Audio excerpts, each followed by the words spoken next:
Saudara-saudara yang kekasih di dalam Tuhan, selamat malam dan shalom bagi kita semua. Selamat datang kembali dalam channel Kabar Baik, dan saya percaya kita semua yang mendengarkan channel ini diberkati Tuhan. Sebelum kita membaca dan merenungkan firman Tuhan, mari kita berdoa. Kami bersyukur Tuhan untuk kebaikan-Mu dalam kehidupan kami yang tidak pernah berubah. Kami bersyukur atas kasih karunia yang tetap berlaku sampai hari ini. Terima kasih Tuhan untuk penjagaan, penyertaan, pimpinan dan pemeliharaan Tuhan di sepanjang kehidupan kami sampai hari ini. Terima kasih atas kehidupan yang sungguh luar biasa ini. Dan saat ini Tuhan, kami akan menikmati sebagian dari perkataan firman-Mu. Berkata-kata Engkau Tuhan, tegur nasihati kami dengan firman-Mu, agar kehidupan kami senantiasa memuliakan Tuhan. Di dalam nama Tuhan Yesus, amin. Saudara-saudara yang dikasihi Tuhan, kita akan membaca Alkitab yang terdapat di dalam Matius pasalnya yang ke-15, ayatnya yang ke-21 hingga ayatnya yang ke-28. Firman Tuhan berbunyi demikian. Lalu Yesus pergi dari situ dan menyingkir ke daerah Tirus dan Sidon. Maka datanglah seorang perempuan Kanaan dari daerah itu dan berseru, "Kasihanilah aku ya Tuhan, anak Daud, karena anakku perempuan kerasukan setan dan sangat menderita." Tetapi Yesus sama sekali tidak menjawabnya. Lalu murid-muridnya datang dan meminta kepadanya, "Suruhlah ia pergi, ia mengikuti kita," dengan berteriak-teriak. Jawab Yesus, "Aku diutus hanya kepada domba-domba yang hilang dari umat Israel."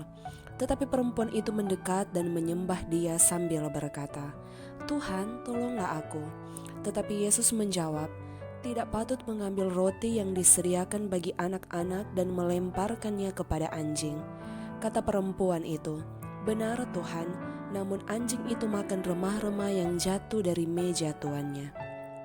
Maka Yesus menjawab dan berkata kepadanya, "Hai ibu, besar imanmu, maka jadilah kepadamu seperti yang kau kehendaki." Dan seketika itu juga anaknya sembuh. Puji Tuhan, demikian pembacaan Alkitab dan judul dalam perenungan kita di malam hari ini. Saya beri judul Iman yang Menerobos Rintangan. Nah, saudara-saudara yang dikasihi Tuhan, iman itu memiliki sumbernya. Nah, sumber iman adalah firman atau mendengarkan janji firman. Karena itu sangat penting bagi kita untuk mendengarkan firman. Kita mendengarkan firman dan memperkatakan firman agar supaya iman kita muncul. Nah, pertanyaannya adalah, ketika iman muncul, kenapa seringkali kita masih belum melihat Tuhan bekerja dalam kehidupan kita? Terkadang iman itu menjadi netral karena muncul yang namanya keraguan.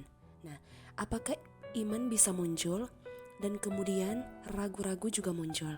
Jawabannya bisa, saudara. Nah, kalau kita tahu cerita Petrus dalam Alkitab waktu dia berjalan di atas air. Nah, Petrus itu berjalan di atas air dengan iman, beroperasi dengan iman. Dari mana iman Petrus muncul? Waktu dia mendengar kata-kata Yesus yang berkata, "Datanglah, mendekatlah kepadaku." Nah, tanpa berpikir panjang, Petrus langsung melangkah. Dan ketika dia berjalan di atas air, dia mulai tidak fokus kepada Yesus. Dia mulai melihat keadaan sekitar dan muncullah ketakutan dan keraguan di hatinya. Tiba-tiba dia mulai tenggelam. Nah, saudara-saudara, itulah pergumulan kita. Pergumulan kita letaknya ada di dalam iman kita. Terkadang untuk menerima iman gampang, karena saat kita mendengar firman, iman muncul. Tetapi begitu kita melihat kenyataan yang kita hadapi, keadaan kita yang masih bergumul dengan masalah-masalah kehidupan kita, keraguan selalu muncul.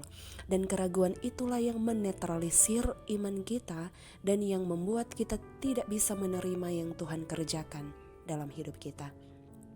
Nah, saudara-saudara, kita akan belajar dari seorang perempuan Sirah Fenisia dari pembacaan kita tadi. Bagaimana kita melihat perempuan ini mempertahankan imannya sampai dia melihat mujizat terjadi dalam kehidupannya. Perempuan ini terus berteriak memanggil Yesus, walaupun Yesus terus berjalan dan seolah tidak mendengarkan dia. Tetapi imannya tidak pernah menjadi ragu, saudara.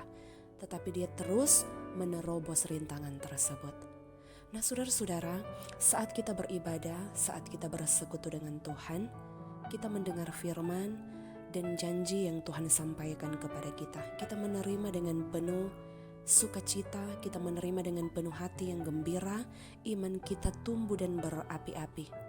Tetapi begitu kita melihat keluar, melihat masalah yang ada dalam kehidupan kita yang seolah belum ada jawaban, belum ada penyelesaiannya, maka keraguan akan muncul dalam hati kita.